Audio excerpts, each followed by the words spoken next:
Bonjour à tous. Le rapport de la commission d'enquête sur les violences à Bétharram, Léon XIV visite le siège du Programme alimentaire mondial et les évêques de France lancent une neuvaine pour la vie.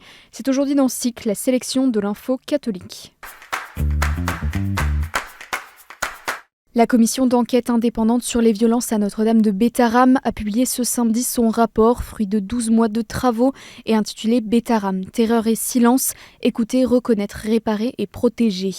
Remis officiellement à la congrégation des prêtres du Sacré-Cœur de Jésus de Bétharram qui l'avait commandité, puis présenté ensuite aux personnes victimes, il pointe 15 constats, des violences répétées, diversifiées et particulièrement graves, psychologiques, physiques et sexuelles, exercées de manière continue depuis les années 50 jusqu'à la fin des années 90 sur plusieurs centaines d'enfants. Il évoque également le droit des victimes à une réparation financière, à une prise en charge médicale et psychologique et à une reconnaissance mémorielle. Le rapport devrait être présenté en juillet à l'Assemblée nationale, avant en septembre la publication d'une version enrichie des annexes et d'un recueil de témoignages de victimes. Léon XIV a effectué une nouvelle visite pastorale en Italie samedi à Pavie, en Lombardie. Cette journée a été l'occasion pour le pape de rendre visite aux malades d'un centre d'oncologie et de rencontrer la communauté catholique locale dans la cathédrale ou bien encore sur la Piazza della Vittoria. Il s'est également recueilli devant les reliques de Saint-Augustin conservées dans la ville depuis le 8e siècle. Sur la place principale de la ville, il a délivré un message sur la vie en société, assurant que le peuple est responsable de l'espace public. Devant les reliques de Saint-Augustin dans la basilique San Pietro in Ciel d'Oro, le pape a invité à lutter contre la dispersion intérieure. En cette 75e journée mondiale des réfugiés, Léon XIV a achevé sa visite pastorale à Sant'Angelo Lodigiano, ville natale de Sainte Françoise Xavier Cabrini, patronne des migrants, à laquelle il a rendu un vibrant hommage. Notre mère l'Église est donc unie mais non uniforme. S'adressant aux membres de la réunion des œuvres d'aide aux églises orientales qu'il recevait en audience le 18 juin dernier, Léon XIV a reconnu la richesse des églises catholiques orientales qui ont de grandes choses à apporter à l'ensemble du monde catholique. Fustigeant ensuite la précarité fille de la guerre, il a pointé du doigt la peur et l'insécurité qui règnent partout mais qui ne sont pas inéluctables. Interpellons les consciences que le respect de l'humanité ainsi qu'un sens légitime de la civilisation se réveille. À Rome, Léon XIV s'est rendu ce lundi au siège du Programme alimentaire mondial, l'organisme d'aide alimentaire des Nations Unies et plus grande agence humanitaire luttant contre la faim dans le monde, présente dans 120 pays. Se fondant sur l'encyclique Magnificat Humanitas, le pape a dénoncé une bureaucratisation progressive de la solidarité, une fragmentation de l'ordre international, l'absence d'un horizon éthique commun susceptible de permettre une véritable coopération et affirmé on alimente plus facilement les conflits qu'on ne nourrit les populations.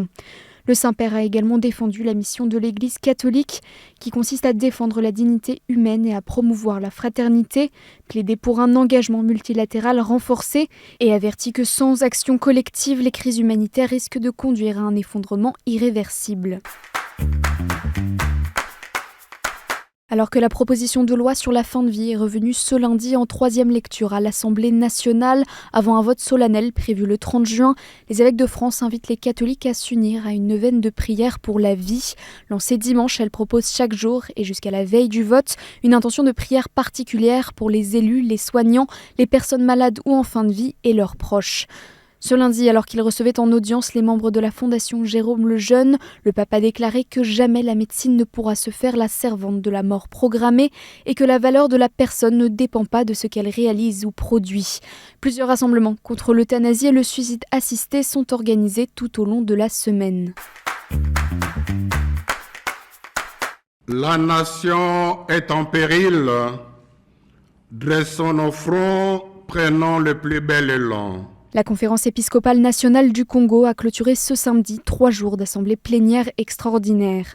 Alors que la RDC se divise sur la question d'un changement constitutionnel, les évêques ont appelé à rejeter le projet d'une nouvelle constitution.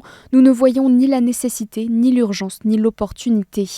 Dans un pays toujours en guerre, menacé par les conflits entre les groupes armés, mais aussi l'épidémie d'Ebola, la SENCO a dénoncé le climat de terreur contre des voix discordantes et les risques énormes d'un passage en force de cette nouvelle constitution.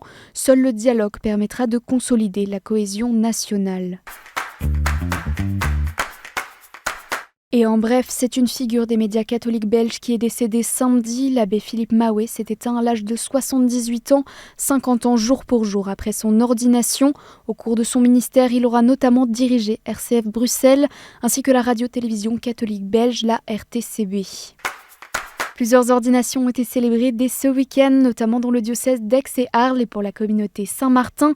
10 nouveaux diacres et 12 nouveaux prêtres ont été ordonnés en la basilique Notre-Dame de l'Épine à Évron pour la communauté qui fête son jubilé des 50 ans de fondation.